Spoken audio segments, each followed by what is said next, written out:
አፋሕድ ጎንደር ጠቅላይ ግዛት እዝ አባላትና አመራሮች የፋኖነትን ማሊያ በማውለቅ ወደ አባት ድርጅታቸው ብልጽግና እየተቀላቀሉ ይገኛሉ። አፋሕድ የብልጽግና ስሪት መሆኑን ላልገባቸው የሚያረጋግጥ ሁነት ሲሆን እነዚህ በፋኖ ማሊያ የሚንቀሳቀሱ ብልጽግናዎች ለማጽዳት በሚደረገው ኦፕሬሽን ፋኖ ለፋኖ ተጋደለ የሚለውን ፕሮፓጋንዳ የሚያስቀር ሁነት ነው። በትናንትናው ዕለት ሻለቃ ጸዳሉ ደሴ ከጋይንት ተነስቶ አለምበር ድረስ በመከላከያ ታጅቦ በመግባትና ከመከላከያ ጋር ሆኖ የአማራ ፋኖ ብሔራዊ ኃይል በጎንደር ላይ ጥቃት ቢከፍትም ተናዳፊዎቹ ወንድሙን ዘመነ ደሴንና ሌሎችን ጓዶቹን ድባቅ መተው እንዲፈረጥጥ አድርገዋቸዋል። በዛሬው ዕለት ሻለቃ ጸዳሉ ደሴ በመከላከያ ታጅቦ አሪንጎ ለቅሶ ውሏል። በመጨረሻም የብልጽግና ተላላኪ መሆኑን የሚያረጋግጥ ሁነት በቀጠናው ከሚንቀሳቀሰው የብልጽግና ጦር አዛዥ ጀነራል መሐመድ ተሰማ ጋር በመነጋገር በተግባር አሳይቶ በውስጡ የነበሩ 19 አባላትን አሳልፎ በመስጠት ደብረታቦር ከተማ በመከላከያ ታጅቦ ገብቷል። ጎንደር ቀጠና ከሚንቀሳቀሰው የአማራ ፋኖ ህዝባዊ ድርጅት አባላትና አመራሮች ውስጥ ወደ አለቃቸው ብልጽግና የተቀላቀሉት ውስጥ አንደኛ ሻለቃ ጸዳሉ ደሴ፣ ሁለተኛ እንዳልከፋይ ደሴ፣ ሶስተኛ ሳሙኤል ደሴ፣ አራተኛ ሰለሞን ደሴ፣ አምስተኛ በለጠ ገበየው፣ ስድስተኛ አድማሱ ዋሴ፣ ሰባተኛ ላቅ ያለው፣ ስምንተኛ አለበል ዋርከውና የመሳሰሉት ይገኙበታል። እኒህ ጸረ ትግሎች እስከዛሬ ፋኖና የአማራ ህዝብ ላይ ላደረሱት ውድመት ብአዴን ብልጽግና የምስጋና ፕሮግራም በማካሄድ 17 በጋርዶ ተቀብሏቸዋል ሲሉ ምንጮቻችን አረጋግጠዋል። አያይዘውም ሻለቃ ጸዳሉ ደሴ የአድማ ብተና ኃላፊነት ተሰጥቶት ፋኖን ለማጽዳት ጥያቄ እንደጠየቀ ምንጮቻችን አክለው ገልጸዋል።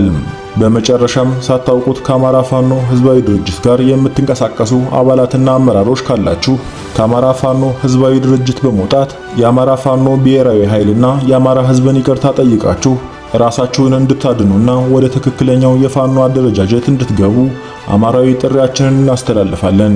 መረጃው የንስር አማራ ነው። ሸዋ አበቃለት፣ ሸዋ ተበተነ ተባለ። ጠላቶቻችን ጩኸታቸውን በየአቅጣጫው አራጩ፣ ቄጤማ ነሰነሱ። ከራማ ያለው ቡናም ፉት ይላሉ። የእነሱ ፋሲካ አሰግድ ነው።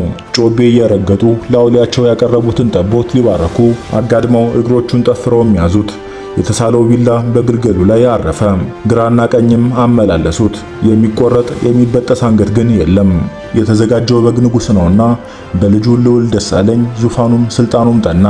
የተከፈቱ አንደበቶች ተዘጉ፣ የተቀመሙ ሴራዎችም ተደፉ፣ የተሳሉ ቢላዎችም ዶሙ። በሸዋ የታየው ጭጋግ ተገለጠ። በሸዋ ትንሣኤ ፍስሐ ሆነ። ያን ቀን ያን ፈተና ማን ይዘነጋዋል? ያቀረቀሩት ቀን አሉ፣ ያነቡ ዓይኖችም ደመቁ። ማቅ ተራገፈ፣ ሐር ጸዳል ተለበሰ። የታሰሩት በጎችም ወደ ለመለመ ሳር ተሰማሩ። እረኞችም የሸዋ ልጆች ሆነው ተገኙ። ጥበብን እውነትን ለበሰው የጠላቶቻችንን ቅስም ሰበሩ። በሸዋ ለማመን የሚከብድ ጽናት፣ የማይታመነውን መታመን አየን።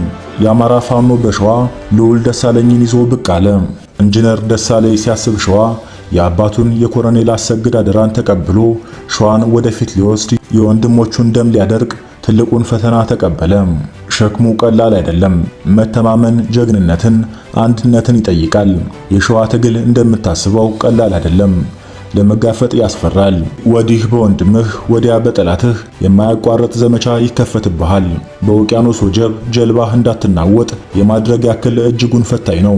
ወይ ትሰምጣለህ ወይ ትንሳፈፋለህ። የጀልባዋ ዕጣ ፈንታ በአንተ ላይ የተወሰነ ነው። በፈተናዎች አልተረታም። መሰናክሎች አላስቆሙትም። ህልሙን ከመኖር አደራውን ከመወጣት ያስቆመው አንዳችም ምድራዊ ኃይል የለም።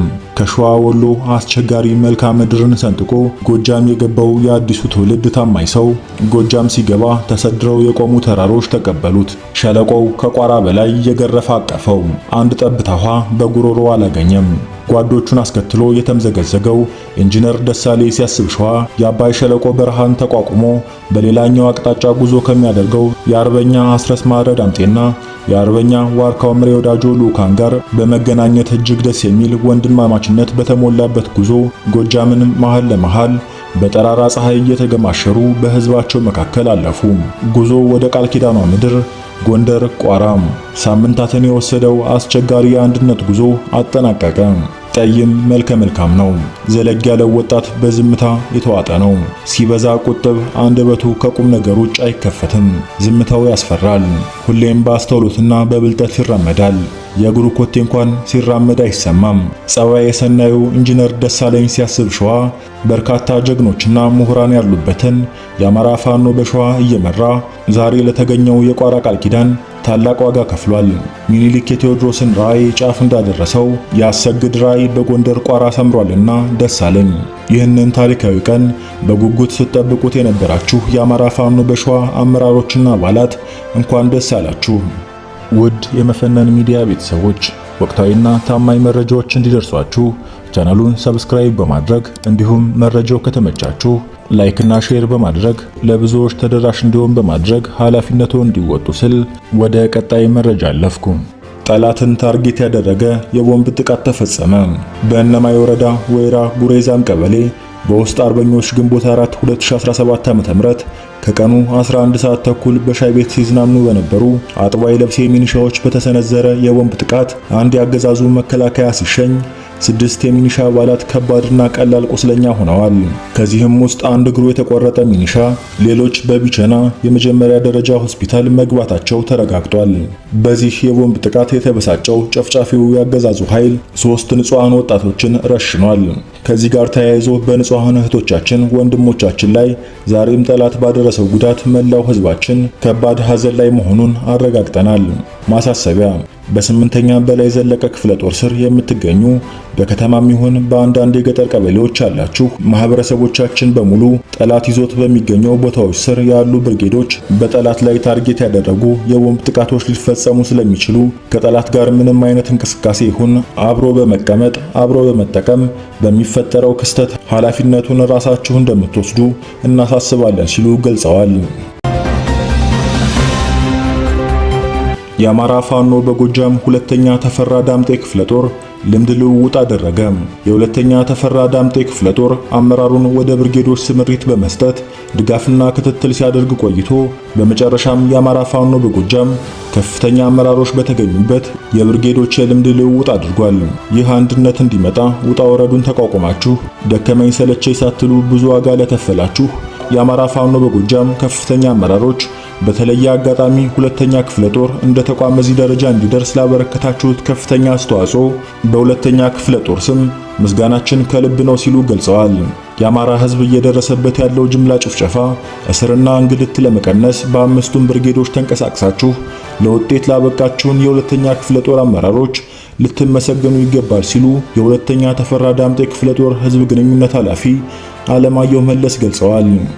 ለሰዓቱ የነበሩን መረጃዎች እነዚህ ነበሩ። አብራችሁን እስከ ፍጻሜው ስለቆያችሁ እያመሰገንን በሌላ የመረጃ ሰዓታችን እስከምንገናኝ ድረስ ሰላም ሁኑ።